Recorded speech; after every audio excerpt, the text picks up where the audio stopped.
What is going on, everybody? Welcome back to the Sideline Summit YouTube channel. I'm Antonio Perez, joined as always by Chris Culture, CB Culture Boy. Danny hasn't missed this one. Obviously, time didn't align anytime when there's only two or instead of three of us. But today is all NBA. So if you've been needing your NBA fix, this is the episode. We'll be recapping the NBA Cup. The New York Knicks are NBA Cup champions. And then we'll look back at the preseason NBA GM survey. We're going to see how many of these things are aging correctly just through about 25 or so games in the NBA season. As a reminder, I want to make sure you leave a like, subscribe to the channel. Audio listeners, make sure you leave a like, 5-star review. It goes a really long way in supporting us. But let's get right into the NBA Cup, Chris. Knicks won last night. For about 3/4 of this game, it was all Spurs. Wemby and company were taking care of things, especially Wemby started to get going in the third quarter. But what did the Knicks do in that fourth quarter that helped propel them to eventually win the cup title? Make the tough decisions that Thibodeau didn't make. And it's not even a diss at Thibodeau because I love Thibodeau. I think Thibodeau is a great coach. But Josh Hart wasn't going. Neither was Mikal Bridges. So Jordan Clarkson and Tyler Kolek stayed on the floor, and they're the ones who boosted the lead with their shot making. And this is the part that allowed them to be on the floor. They were making shots, which Mikal Bridges and Josh Hart necessarily – well, Mikal Bridges wasn't making shots yesterday, and Josh Hart isn't the best shot maker, but they were also continually giving you the scrappy parts that Bridges and Hart gives you. So on top of that, they gave you offense. So I think they were able to be on the court. And in those moments, they took advantage of the Wemby-less moments too. He's obviously on a strict minutes restriction, and that's why they out-rebounded the Spurs on the offensive glass by like 16, I want to say, or something crazy like that. Mitchell Robinson, 8, and then you had the scrappy guards. When they were getting their offensive rebound, they were turning them into threes. So they were turning into like a dead possession with 0 points into 3-point possessions. And when you're trying to nurse a close game in an environment like that where it's win and take all, you can't allow those type of things to happen and try to win. So I think it was a couple of the Wemby minutes restriction that they took advantage of. And one of the best big men in the NBA at what he does, Mitchell Robinson, even though he has a trouble staying healthy, he's the best offensive rebounder we have in the NBA, probably since Drummond. If you want to keep it a bill, it's probably the best one. He had 15 rebounds yesterday. I think 10 were offensive or something silly like that. Being able to have that type of guy on the floor who doesn't even want to go back up. Like he's playing like a college big man in the sense of he's getting a rebound and kicking it back out. So you're still getting Brunson touches, you're still getting Towns touches. I think it was just the Knicks being more scrappy than the Spurs when they needed to. That's pretty much what I see, and I think that's a testament to Mike Brown. Yeah, and you were actually spot on. Mitchell Robinson, 15 rebounds, 10 of them offensive boards. And that's something that works super effectively against the Spurs. If you can keep Wemby off the glass, even in the minutes he's there, if you can keep him off, from stealing possessions, ending possessions early, it's big. It's big. And then you have the shot makers in New York. OG Anunoby had, not to say Brunson wasn't getting it going. He just wasn't his normal self, I guess you could say. But OG had a good, efficient night. And honestly, there will be certain matchups. You talked about, Mike Brown's willing to make those tough decisions. There are times Karl Anthony Towns is one of the best bigs in the NBA. He's one of the best scoring bigs in NBA history. But there are times where it's like, we need Mitchell Robinson out there. There were several times in the playoff series last year against Boston, I was like, where Cat's coming back in the game, I'm like, oh my God, thank you, because Mitchell Robinson is killing us on the glass. And this is one of those prime examples where it's like, Cat is the man, our starting big, playing 35+ minutes 99% of the time. And then you'll have games like this where the rebounding is so important in an atmosphere, the most playoff like atmosphere you'll get in the regular season. That's where Mitchell Robinson makes his impact. Josh Hart made a huge 3 down the stretch as well. He's been shooting lights out for his standard this year. 38% on 4 attempts, definitely not bad. He's just been all around great. If you had pitched him for All-Star this year like you did last year, I would kind of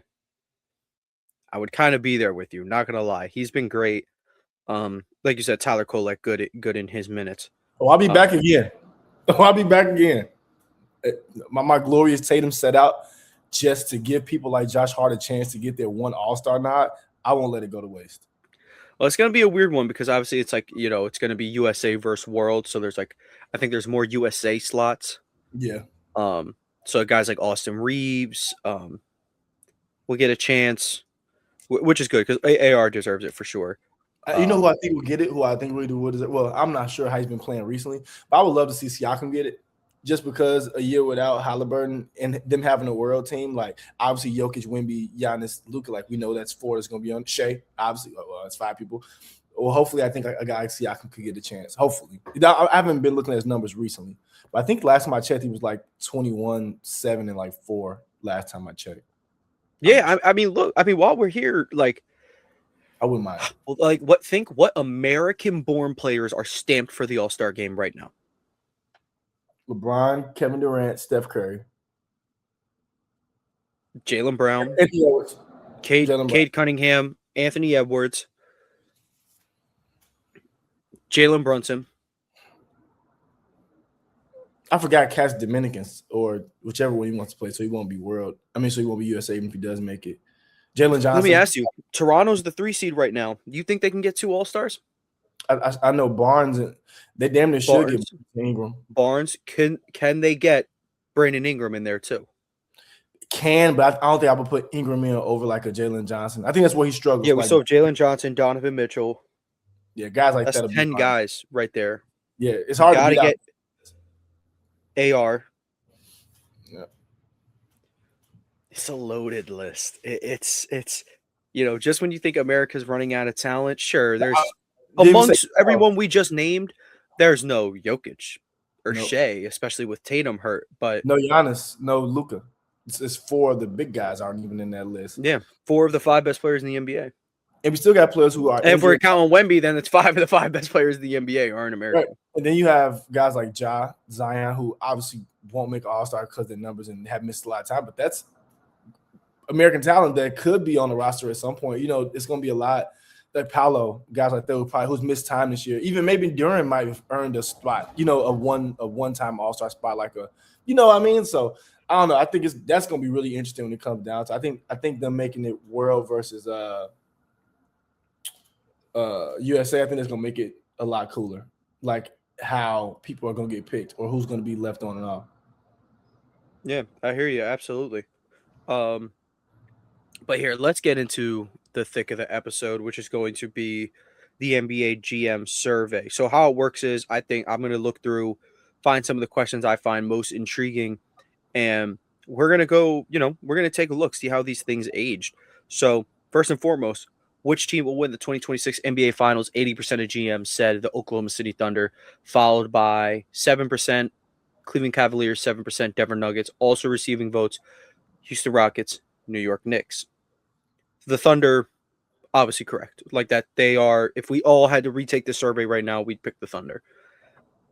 Who would we put it to, though? Because it wouldn't be the Cavs. In a weaker East, the Cavs have not necessarily looked strong. Denver is still a good choice for runner-up. Even Houston, even the Knicks, I would say. So who would probably fill out your 2 through 5 spots on this survey? Assuming we're both in agreement that at least the second spot didn't age well. Yeah, I think it would be in order. I'd probably say Knicks, Rockets, Nuggets in order. So I would say Thunder, Knicks, Rockets, Nuggets. That's what I would put in my top 4. Oh, it's got to be 5. It don't really matter if you want to do 4 or 5. Yeah. Does the 5th best team in the league realistically have, If I would say the Pistons currently, not. I mean, yeah. Unless not every team's going to be the Pacers last year. That was they were probably not a top 5 team in the NBA heading into the big dance, and they just. And I think to your point, even the top 5 teams, like maybe 4, really realistically 4 through 8 don't really have that big of a chance of winning for real. So I would throw the Pistons 5 because I would say the Pistons are better than the Cavs right now, and I would say they are probably looking closest to that Pacers type of run where they can. They won't be as bad. I know the Pacers were damn near in the play-in, not for real, but close enough. So they won't be that bad, but a team that could probably make a run too. So yeah. Now let me tell you what the Eastern Conference rankings were. This is to win, I guess, the East. It goes in order: Cavs, Knicks, Magic, Hawks, Pistons, Bucks, 76ers, Celtics. So not pictured here is the Raptors. Um, obviously Orlando, and Atlanta are Orlando's kind of in that range. They're the 5 seed right now, and they're a game back from the 3 seed. Atlanta, they're the 7 seed. They're still only a game back from the 3 seed. That race is close there. Milwaukee's not even close. They're at the 10 seed. Cavs, again, they're in the play-in. They're not too far from the 3 seed, but 63% of GMs said they would win the Eastern Conference. So it kind of just puts into perspective how rough of a year they're having. Bless you. Thank you. As for the West, Oklahoma City with a crazy 87% to win the West, followed by Denver, Houston, Minnesota, Golden State, Clippers, Lakers, Dallas, San Antonio at 9. San Antonio is obviously taking a huge leap. Those top three teams. I think they nailed that. Minnesota, still, I believe they're right in that mix. Lakers, obviously, they were a little low on, and then Clippers and Golden State, they were a little high on. It's almost like picking teams led by Kawhi Leonard after that one Spurs and Raptors run isn't a good idea. I don't know. IDK. Almost like honestly, I'm a little more disappointed with Golden State, to be entirely honest. I'm more disappointed with the Clippers. I feel like the Clippers actually have more talent. Golden State, and shout out to my people over there, I don't think they did enough this summer. Horford, that's the one at 74 years old. I don't think that was it. Jimmy Butler, he's playing like James Butler. He won't even shoot the ball some games. So I don't think they did enough at all. So honestly, I'm not surprised with them. And they're getting their karma for messing up Jonathan Kuminga's career. Again, shout out to my people over there, but they're getting their karma. Now the Clippers does surprise me because it's like, you have so many old stars who like on their last chance to maybe get a ring, and it's like 16-16 is record. It's just, I don't know, bro. That's disappointing, especially for James Harden. I feel like he's been playing his ass off. Him and Zubac have been hooping. It's been disappointing for everybody else. Shout out Derrick Jones Jr. though. Yeah, I absolutely hear you. And especially with the Jimmy Butler thing, it's like they're paying you $60 million. You were just gonna go wherever the money was anyway. But it's just like, if you were gonna play like this, I don't know if anybody was gonna trade for you. It's not like you're bad. You're not inefficient at all. I don't think so. But it's just like, you gotta, I don't know. He needs to be more aggressive. Steph Curry needs somebody who's going to be a more reliable second scoring option. And it shouldn't come from one of the Spencer brothers. And it shouldn't come from, I think he's having a pretty solid season. It shouldn't be coming from Moses Moody, you know? And with, as the Warriors GM said to the fan, he was like, coaches' preferences on playing certain players. You're probably not getting Jonathan Kuminga in there anytime soon. So, you know, they're just weird all around. Let's get back to this survey, though. Okay, players. Who will win the 2025-2026 Kia MVP? 67% of the vote went to Nikola Jokic, followed by 10% Luka Doncic, 8% SGA, 7% Victor Wembanyama, also receiving votes Giannis, Ant-Man, and Donovan Mitchell. How's that aging in your book so far? As long as Shay's first, I feel like he's aging well. Because I think he's the runner, not the runner. He is the MVP currently. So I think as long as Shea first, I think it sounds good. I think anything where Jokic is top 3 is always good because his numbers are always going to be there. It's just about team standing. So I think anytime Jokic in your top 3, I think it's like a cheat code to an extent, because as long as his team success is there, the numbers are going to be there. I think one MVP candidate that was not on the list is Cade. I think Cade's a person who I think maybe like, bottom 5 of the MVP, but I think he should be there. Yeah, I think the list is pretty good. I heard Giannis' name. I think Giannis is on there if he doesn't miss many games. I think that record's a lot better and his numbers are still there. So I think he would be there, but yeah. And also they have the usual suspects too, so not too crazy. Yeah, Giannis has been out for the last 4 with that cap. Really, the last 5. He didn't really play in the Pistons game, but when he was back for those 3 games, They went 1-2 and lost to the Wizards. So I don't really know what I should make of the Bucks because Giannis is consistently in and out of the lineup. But 67% for Nikola Jokic to win the award, I think is pretty ridiculous considering like I don't know what kind of season they thought. Like SGA only getting 8% of the vote is like, come on. Like last year, Shea got 40% of the vote. So not exactly sure what went into this process. You also see some weird things like Victor Wembanyama is here for MVP, and then he's also here for who's gonna be the breakout star. It's like Wemby is a star, and Wemby's arguably a top 5 player in the NBA. So yeah, that one's a weird one. If you were starting a franchise with a today with a and could sign any player in the NBA, who would it be? The top 3 are Victor Wembanyama, Shea Gilgeous Alexander, Nikola Jokic. Now, no doubt, Victor Wembanyama would be 1. And Shea will probably be 2 because Shea is still younger. I think Shea's 27? He's the same age as Jason Tatum, whatever it is. Now, Nikola Jokic at 3 because Jokic is 30? 31? 30, I think, on the head. Be 31 something. Is he that 3rd player off the board in starting a franchise with? Is he one of those guys where his game might age gracefully for another good 6, 7, 8 years? I think that's the thing about Jokic when you're starting a team. I think he's anywhere from 2nd to like 9th. And I know that sounds crazy for a guy who's won MVPs and championship. It's like depending on what you value. Because Wemby's first on everybody's list because you don't pass up on that. But after him, I'd probably go Tatum or Shea, like a bigger guard or wing. And I think that next pick or that second pick is going to either be if you want that type of player or you want Luka or Jokic. You know, I think it could be either way. It's going to go Victor, Tatum, Shea, or Victim, Luka, Jokic. Like it's going to be like that depending on, what you want. So I think he's one of those weird players to where it's like he's going to really matter how you pick your team because, you can say like, oh, Luka and Jokic play with anybody, but it's like, they both need defenders. They both need they need certain style of guys. So I think it just depends on how you're open to, making your team. So I think that's probably the most interesting question you can ask. Like, where does Nikola Jokic go in the fantasy draft? Like, does he go 1st, 2nd, or 3rd? Or does he go like 6 to 9?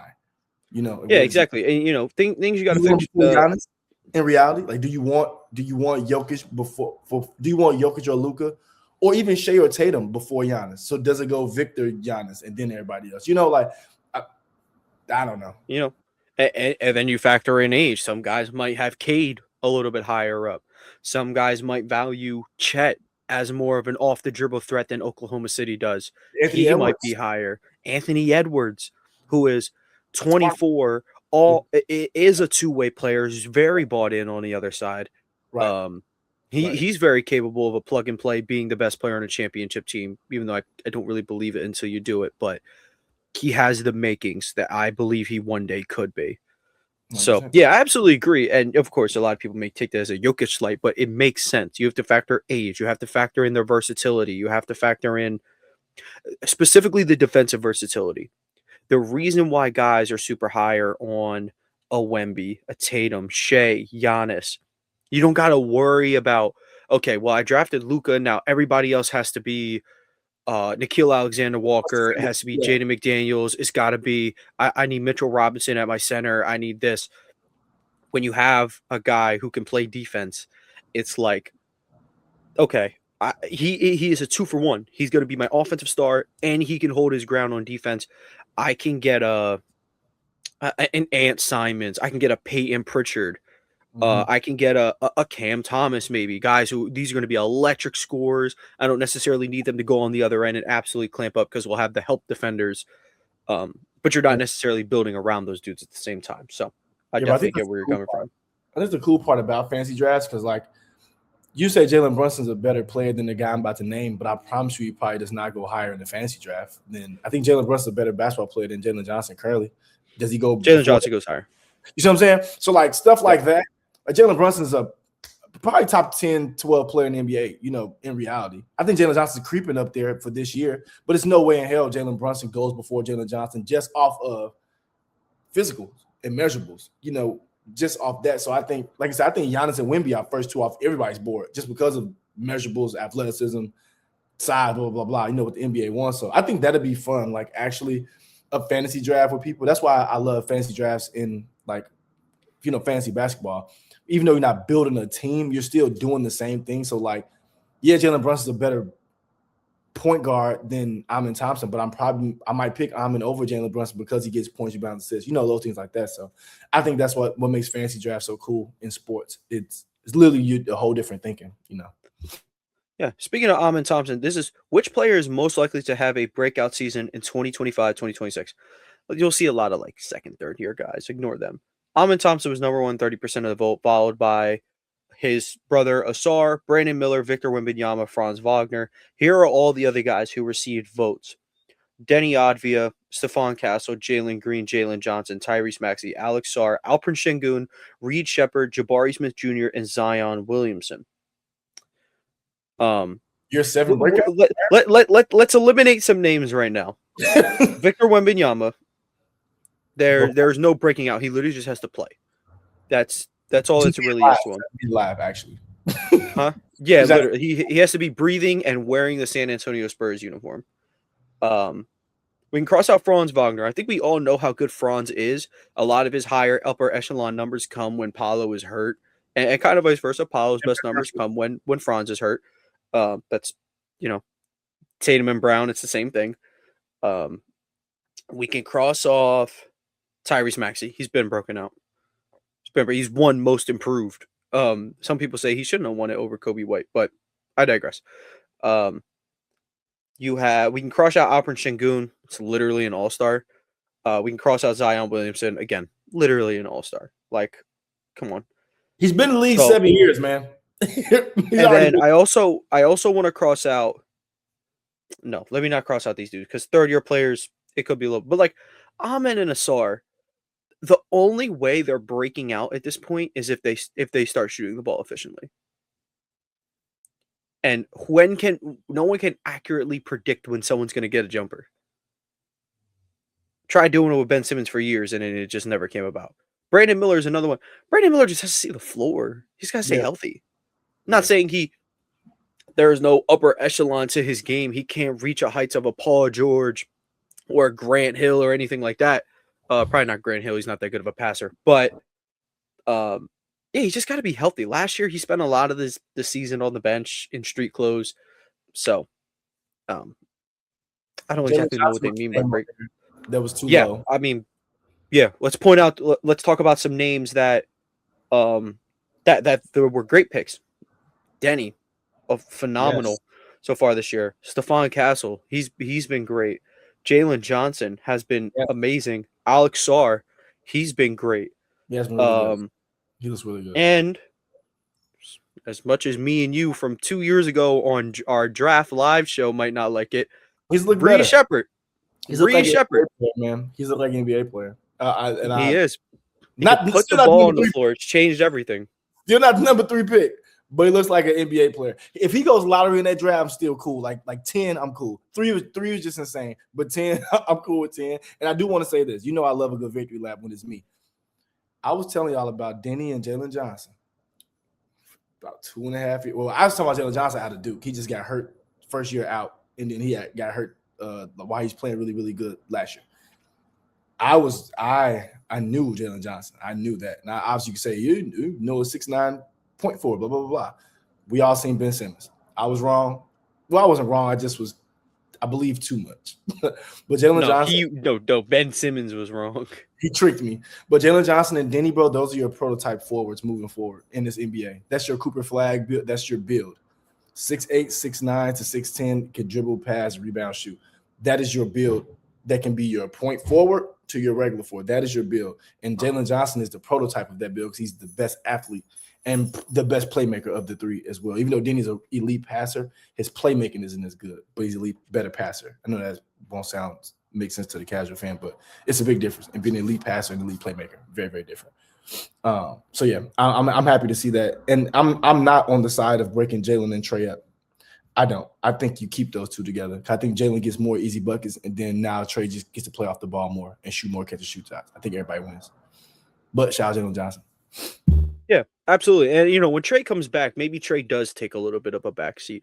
Still primary playmaker. Trey is one of the best playmakers, passers in the entire NBA. But let Jalen Johnson let him get you some easy shots and not the vice versa, because you are smaller. It is harder for you to create space against physical defenders. But if you can do it without the ball, and he can set you up, you're doing nice catch and shoots instead of these 30-foot off the dribble bombs.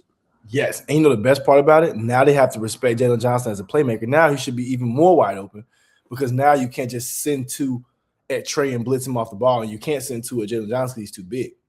So this should be really, really good for who's really going to be the best for? It's going to be the best for Dyson Daniels. So Dyson Daniels has zero offense. He can't really do much, but he's a really good cutter, and he finishes decent enough. Having another playmaker out there is going to be better for Dyson Daniels too. It'll make his offensive numbers look a lot better. Yeah, I hear you. And then, Sar's been out the last couple games with an injury, unfortunately, but he's been absolutely incredible, averaging a near double-double. I just want to check his 3-point shooting, because I know it was really rough when he was in it's 3 attempts a game, and we're rounding up 35%. That ain't bad for a big. Free throw shooting is abysmal, but 2 blocks a game, which is absolutely incredible. One thing those French guys are going to do, they're going to send us they're going to send you back a rim protecting center, that's for sure. And then he's obviously one of the best passing bigs in the NBA. The 3.3 assists won't exactly show that, but he's a mid-post, considering the guard play that they have, and even like the point forward wing, stuff they have, like Keyshawn George is doing a little bit of playmaking. CJ McCollum, Bob Carrington. There's a lot of assists to go around. No one's exactly jumping off the board, but Keyshawn George a lot. And it's going to be hard for him to get assists because you got Keyshawn over there. And when Bilal comes back, Bilal's like a passing forward for the most part. So, again, to your point, Sar's assists won't look like it. But Sar's one of the best, like, mid-post working big men right now. Like, just out of there, being able to shoot, dribble, pass it from there, make the right play. He looks really, really good right there. And I like what the Wizards got, man. They got some pieces, honestly. They have some George, Bub, and Sar. Trey Johnson. Yeah, Trey Johnson shooting 40% from 3 on 5 attempts. That's some nice pieces, dude. If DeBonsa can go to Washington, that would be the one that's missing, I think. Because you got Bub, you got Bilal, you go Bub, Bilal, AJ, Sar, Keyshawn. I think you're cooking with gas now. Now you got a legit core of 5. You have 5 legit who fit into the spots. You got your center 4, 3, 2, 1. I would love AJ over there. Not Darren Peterson, just AJ. Well, I know we'll get to that soon when it's coming to draft time, bro. I can't wait to this draft. It's a lot of players that I think people have been sleeping on. It's exciting. Yeah, I know, and I know it's been on one of the worst teams in the NBA, but it's good to see Marvin Bagley having a nice serviceable role in the NBA, because the game just left him a little bit too fast. Game just got ahead of him. You think he's going to be one of those pieces, Tone, where like trade deadline, he's going to be a piece that gets moved to a contender and like plays he can come play for the Celtics anytime he wants, man. Yeah, he can play. A 6'10" athletic big who can, block, not necessarily a shot blocker, but he can deter at the rim and catch lobs. He can be he's on a minimum. He can be a guy a good team looks at. He shoots 50% from 3 on half an attempt a game. That's going to be enough for Missoula to be like, you're putting up 4 a game. Sounds good to me. Why not? Why not try it? Why not let it fly? Why not? Our starting center right now is Neemias Queta. All due respect, I love Nemi. He's my guy. Some nights I'm like, yo, we're so good. We get Tatum back, hold the assets, we're all right. Other nights it's like, what's like the fastest way we can get Zubac to Boston? Hey, funny thing about Neemias Queta, bro, he tries so hard, but he has the worst hands in the world, bro. He can't catch. He can't catch rebounds. He can't catch lobs, and he just can't catch the ball. He don't got no post work, so if he could catch, he would average 12 and 10. I promise you. He can't catch. Yeah. He can't catch. Let's run through some of these position questions real quick. Best point guard in the NBA, Shea got 73% of the vote, followed by 17% Luka Doncic, 7 Steph Curry, and 3 Tyrese Halliburton. Anybody missing in that combo there? Let's remove Hallie because Hallie's obviously hurt. He's not in this. I don't even know if you would put him in your top 4 personally, but let's just remove Halliburton for the sake of argument. Shea, Luka, top 2 point guards in the NBA. Yes, even though I think Luka should be playing the 3. But anyway, even though they're both shooting guards, yes, they're the top. Shea's once they moved Giddey, I think Shea officially became a point guard. Yeah. He might go down as one of those weird Harden ones. Like, where do you put him? Point guard, shooting guard. Well, you put Harden as shooting guard. You put Harden as shooting guard because he'd be higher on the all-time shooting guard list. That's what I'm gonna do. With Shea, we'll figure out wherever he lands, and whichever he's higher, we're putting him in. Same thing with Tim Duncan. If we put Tim Duncan at center, he might be 5th. If we put him at power forward, he's absolutely 1. So maybe that's what we'll do with Shea. But who else belongs in this top point guard conversation? And even though Hallie's out, Hallie is the best pure point guard in the NBA. So I would throw him in my top 4 just off the strength if you have to, because he's top 4.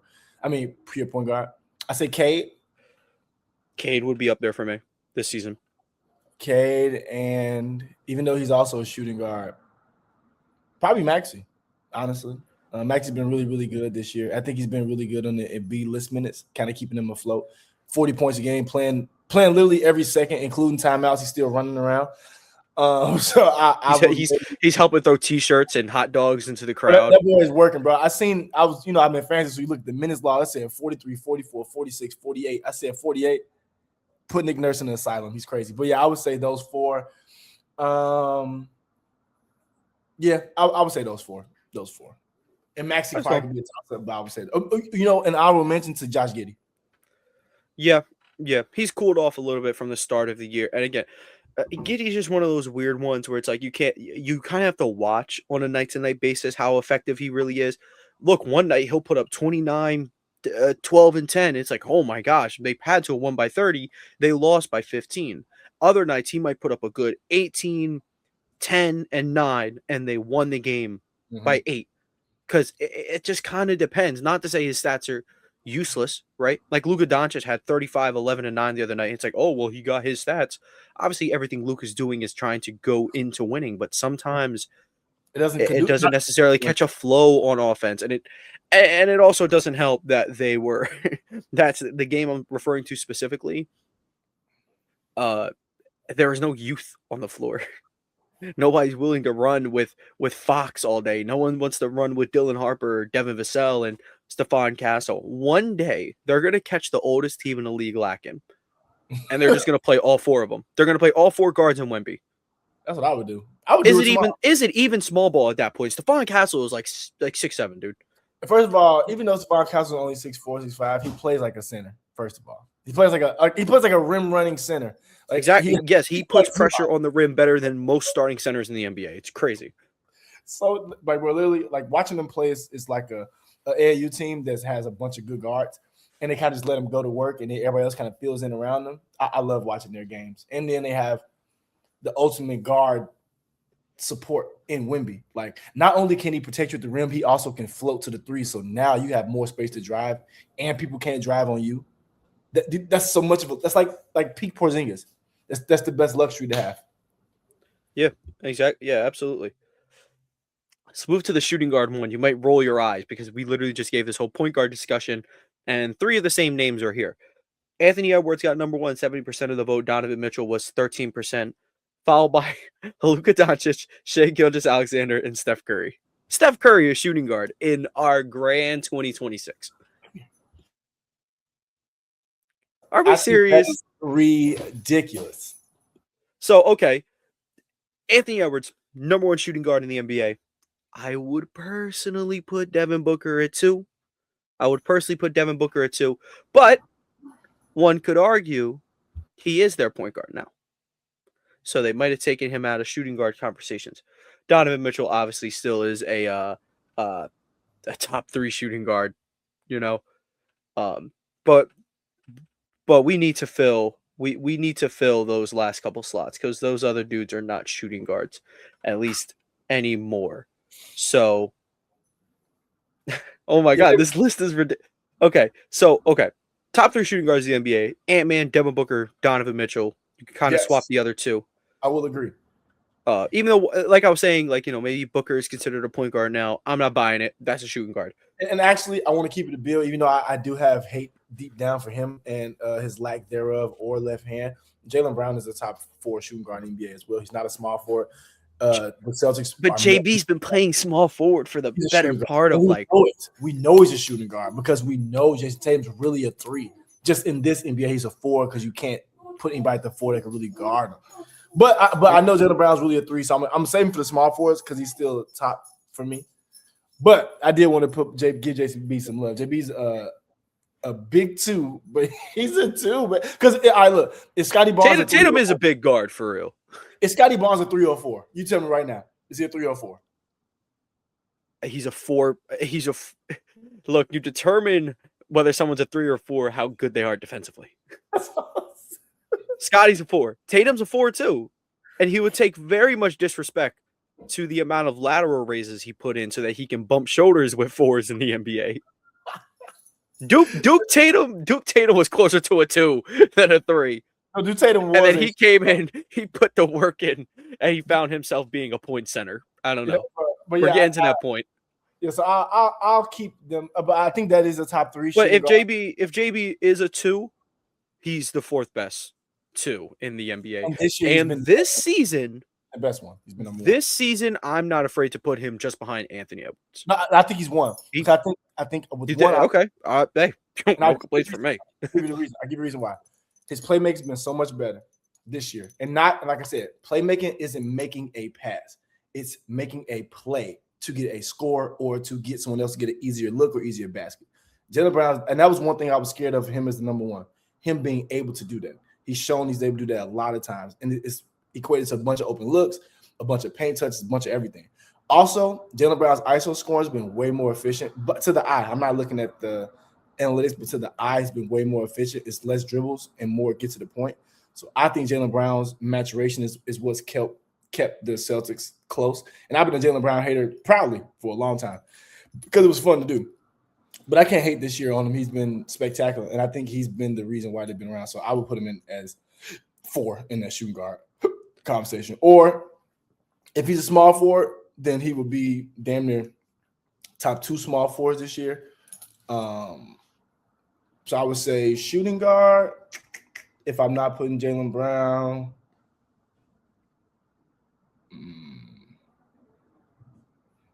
It's tough, man. Austin Reeves. Oh, yep. Austin Reeves, for sure. For sure would be in that combo. Yeah, no Jaylen Brown. We take the tiniest break from the NBA so I can announce something from the NFL. Yes. Somebody retired. Tua Tagovailoa has been benched. Yes. $200 million quarterback bench for a 7th rounder. For Quinn Ewers? Quinn Ewers will be making the start. Hook him. That's just... Hook him. We're not doing that. Hook him. We're not doing that. Hey, the funny part, I don't even care for Texas. I just think it looks cool. And that's what, so Tone, the thing you did, I did to people all the time here, even if I don't know if they're Texas fans or not. I just horns down. And they be like, I like SMU anyway. I'm like, oh, well, I don't know how to diss them off the top of my head. So SMU's chill. They're chill. Jackson Dart, I'm a fan. I was not early on. He didn't go to no SMU. I thought he did, right? No, he went to Ole Miss. Fuck, similar colors. Someone went to SMU recently that I do like, though. It's a football player. Oh, well, whatever. I can't remember. But, yes. Let's move to small forward. Again. Was he your 2? Like your 4th was one? Austin Reeves on? Yeah, was he your 4th one for the shooting? Yeah, he'd probably be my 4th one because Lucas, Shea, and Steph don't deserve to be here. Now I'm getting really upset. Best small forward in the NBA. 40% of the vote went to Luka Doncic. How is he getting votes everywhere? This is ridiculous. Tricks. Followed by Jason Tatum at 20%, Kevin Durant at 17%, then LeBron, Kawhi also getting votes, Jaylen Brown, Jimmy Butler, Jalen Williams. Let's take Tatum out of the conversation. Tatum's been hurt. We might not see him till February, March. Let's rip him from the conversation. Let's rip Jaylen Brown out of the conversation because we just talked about him with shooting guards. So and we're taking Luke out because he doesn't want to play his rightful small forward position, and I'm not allowing it. So we have Kevin Durant, LeBron, Kawhi, Jimmy Butler, Jalen Williams. Anybody else we could throw into this conversation? Has Kevin Durant been the best small forward in the NBA so far this year? I know he's been the most efficient. God damn. He's been that is true. Yes, that's very true. Christ. Man, he might be. He might actually be, dude. Which isn't like it's not crazy. He's Kevin Durant. He's a top 10 player in the NBA. You know, it's close, and I know people were gonna laugh. Michael Porter Jr. has been very close. I was gonna say Michael Porter. You know another KD clone. I was gonna say Brandon Ingram's been pretty good too. Close. Very close. I think those may be your top 3 small forwards, unless Denny's a power forward. So yeah. I'm just trying to scope the association. Obviously, Jalen Johnson is a power forward. That's your top 3, unless you want to throw Franz. Franz could be in that argument. Absolutely. And Josh Hart. Josh Hart. Is he a 3 or 4? He's really a shooting guard, but is he a 3 or 4? Tibbs will call him a mega center, but yeah, I don't know what he is. I mean, Jalen Williams obviously kind of just got back not too long ago. I don't want to throw too much pressure on him to be in this conversation. KD, Michael Porter, Josh Hart. KD, Michael Porter, Brandon Ingram, Josh Hart are some of the top names. And I don't mention there's a lot of guys who are 4s that I think could play 3 and they'd be in this combo. Like Denny, Jalen Johnson, Cooper Flag. Those would be guys who are easily insertable into this conversation. Even Scotty Barnes, I would say. Scotty Barnes, yeah. That's why I think he's the most interesting guy. Like, is he a 3 or a 4 for real? Like, is he an Anthony Davis type of 4 where he's really a 5, but his best position he thinks is the 4? Is that what Scotty 4 Barnes defensively, 3 offensively. Point guard offensively. Talk to me. We're chalking up to that, yes. He's a real point forward. But yeah, I think those would kind of be our top names. But the power forward position is going to be the fun one. This is where we're really going to start giving praise. Best power forward in the NBA, Giannis Antetokounmpo. Anyone? Can you believe he didn't get 100% of the vote? Crazy talk. That's unbelievable. He got 93% of the vote. Evan Mobley got 7%. Shout out to Mobes. You probably are second best power forward in the NBA, all things considered, even though, like you just said with Anthony Davis, you should really be a center. But due to Jared Allen be there, no disrespect to Jared Allen, you can't do that. But let's talk about these other power forwards. Jalen Johnson, Danny, and Cooper Flag, I think absolutely, Larry Markkinen. Cooper Flag absolutely deserves to be in these top 5 combos.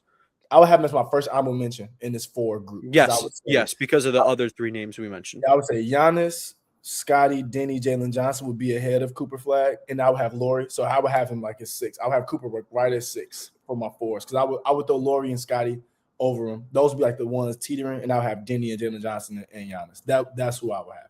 What do you think has been the jump? What's been the thing that's gotten Denny to this all-star level leap besides the obvious IDF payment to the refs for him getting to the foul line? What else has went into Denny Advia's huge jump this year? What more young players should do, patience and playing on bad teams. It's helped him refine his game. It really turned him into a point forward because before Denny wasn't really a point forward. The thought of him was, but he wasn't one. He couldn't shoot it good enough, couldn't handle it good enough, couldn't rebound. He couldn't do it enough. He was on a bad Wizards team where he had to literally do everything for 20 to 30 game stretches. He got better his all-around game. Now he's around better players. It shines even more.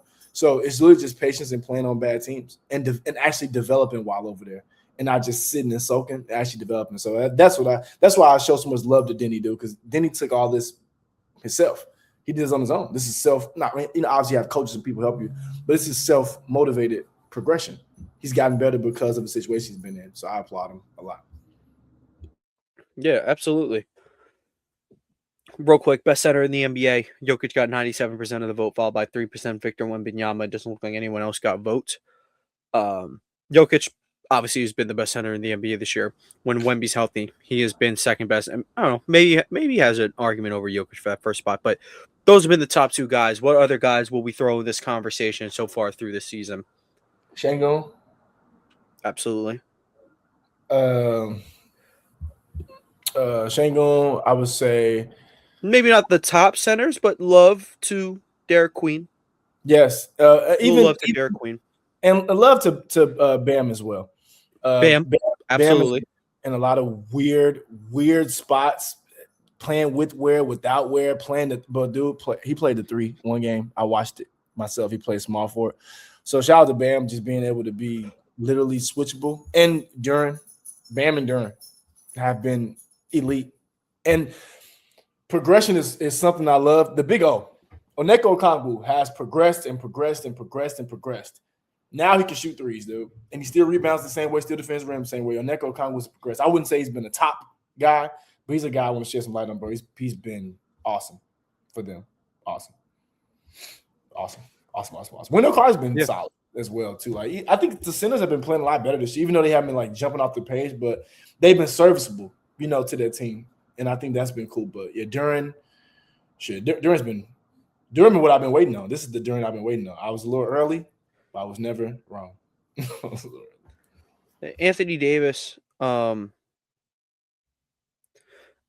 mean, really outside of that like 2-point blunder he had like a couple weeks ago, maybe like 2 weeks ago, he's absolutely been one of the best centers in the NBA this year.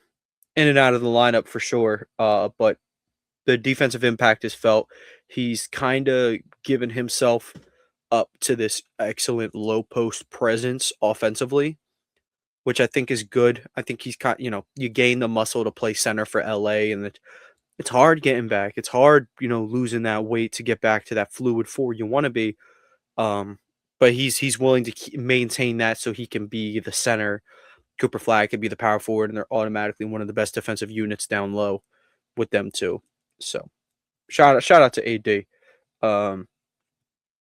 Last couple ones that we'll go through right here.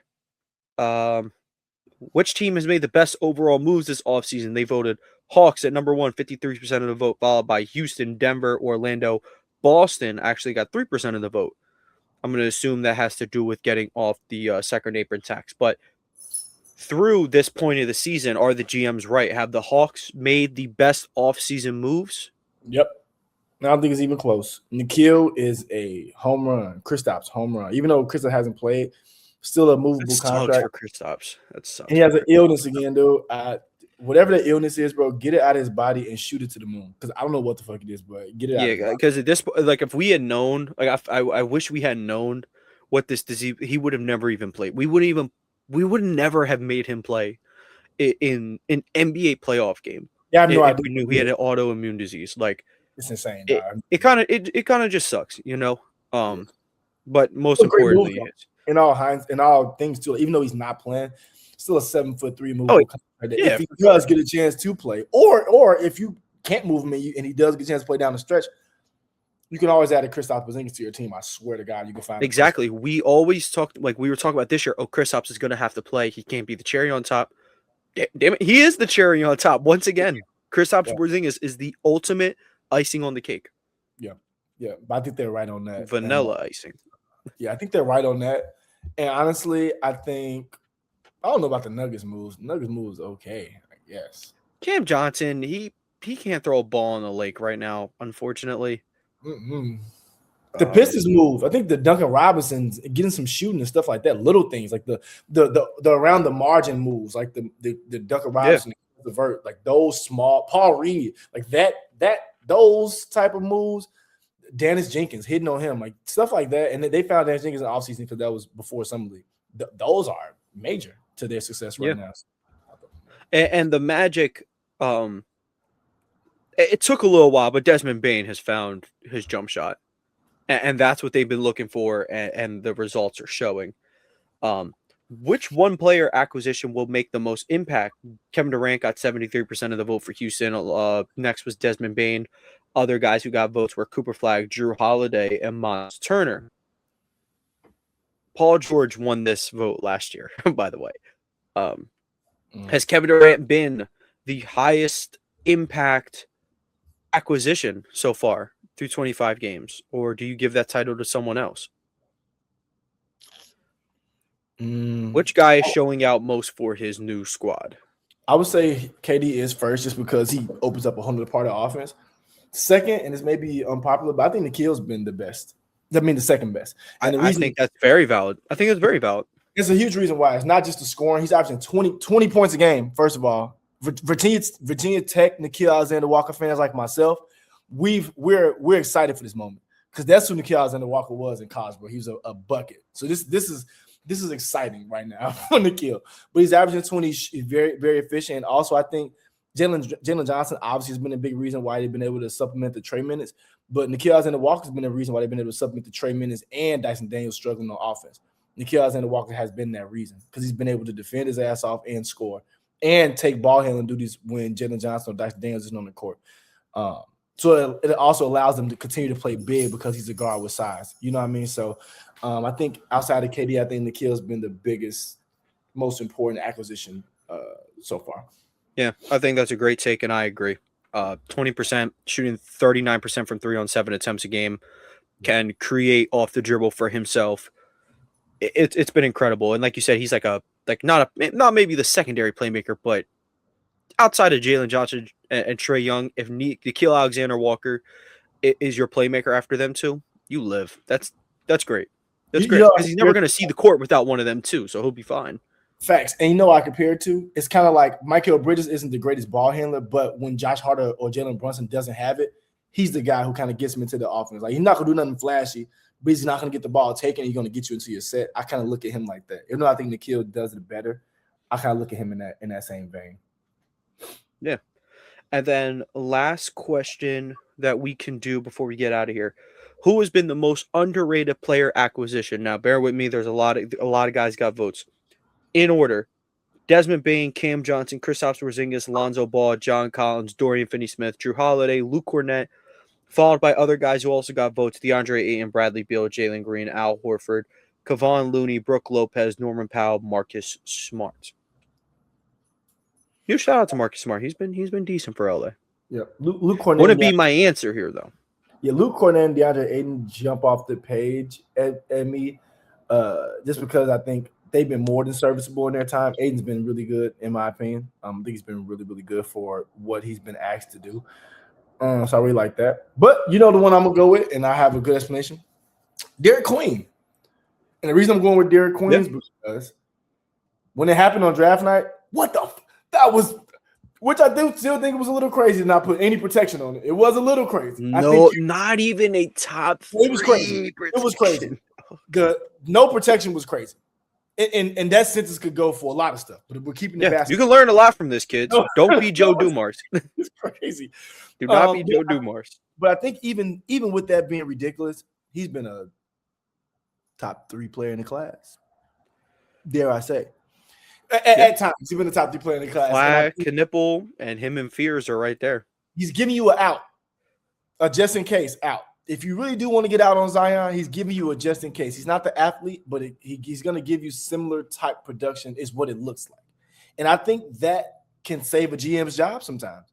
Sometimes this type of move is one of those things that can lose you a job or save you one. And I think Derek Queen could be a guy who saves a job because he's been so good so early. And you see that Şengün, Sabonis, Jokic, they've shown you that you don't have to be an athletic big guy to be effective in this NBA. You just got to be able to have skill and touch, and he has that. And I think if they can say they found their mid-post nightmare, their guy who they can run an offense through, then you can build your team with all scorers like the Rockets have, like the Nuggets have, and like the Kings have. Better than the Kings, but you can build it, with all scorers because you have your point center. I think that gives the Pelicans a whole another outlook they can explore if it's going to be without Zion. So I'm going to put him up there as my best acquisition because I think he gave a franchise a chance to get out of mediocrity or be able to get out of Zion. Yeah, absolutely. I would probably say Luke Cornett. Think he's been a really good backup big. He doesn't really fare well against Mitchell Robinson, so bad time to really talk about this. But Luke Cornett is a guy who's going to protect the rim. He's they'll pick and roll with you. He's a lob threat. I absolutely love him. I miss him in Boston very, very much. And Norman Powell absolutely deserves love. I mean, he is the absolute core to this Heat offense. They want to get up and down. They want to score fast. Not many people do that better than Norman Powell. There are some bad ones on here. Brook Lopez has been horrible. Kevon Looney's been. I don't know how Kevon Looney got a vote. Big shout out to Loon Dog. Like, oh my goodness, I have no hate in my heart for Kevon Looney. I have no clue how he got a vote here. Who do you know, man? Who do you know, Kevon? You tell us. Who's your guy? Who put you on Yeah, I don't know. Did John Joe Collins. Dumars? Did Joe Dumars vote for this? Is John that what Collins? We might be good, and I'm one of the biggest John Collins fans you'll find. We might free be John good. free John Collins, bro. We might be good. Like Cam Johnson, I think that was a reasonable pick to be in this thing. Kristaps, same thing. Lonzo Ball, Lonzo like makes great winning plays. Yes. But yo, he cannot throw a rock in the ocean right now. It's ridiculous. He's shooting, if I'm not mistaken, I think he's shooting like 29%. Let me see the exact numbers. Lonzito Ball is averaging 5 points, 4 boards, 4 assists. That's usually what he's going to do off the bench. 29% from the field, 26% from 3 on 5 attempts a game. Wow. Yeah. But he literally does everything besides put the ball in the basket. He's so good at everything else. But yeah. But that's pretty much everything we wanted to talk about from the NBA GM survey. Honestly, this was fun. I want to do this again at the end of the year. See how much everything really aged. I want to see if anybody else pops off, falls off. Maybe we'll look back, see if Brandon Ingram, if the Raptors did get 2 All-Stars. A lot could happen. We could look back and we could insert Jason Tatum back into the conversation, depending how long he's been back. We will see. We will see. This will be the only podcast where you won't see anyone crapping on Jason Tatum in some way, shape, or form. Besides numbers on the board, shout out to those dogs. They show love to Jaylen Brown, Jason Tatum all the time. They are Tatum lifers. Something in the Chicago water, you could say. They breed ball knowers. Do you know what it is, bro? With Tatum in Chicago, Jabari right there. But Jabari. And he's close. And bro, Tatum is what Jabari could have grown to be, bro. I'm telling you. I'm this not even me being a Chicago lifer or being a Jabari lifer, bro. It's just the truth. If you look at healthy Jabari and look at when Tatum is going, they're the same person. They're the same person. I think people be like, damn, a Duke Ford from the Midwest, 6'10", before his time a little bit. Damn it. So I think it's like we over support Jason Tatum. Anybody say anything about Jason Tatum, we're not going for it. Just because we know it could have been. And that's why it's Achilles injury, we're not going for no jokes. Ain't no jokes. Ain't no, oh, he's coming back. We don't want to hear that. Because we already went through it with Jabari and D-Rose. We're not doing it with Jason Tatum. Bam. And completely off the topic of Chicago basketball, Harold's 75 years of greatness. I'm trying to tell you. I saw it on one of their stories. I've never had Harold's. I've never been to Chicago yet. So we getting my boy there, though. Don't worry. We getting him have to have Harold's, man. I've heard nothing but great things.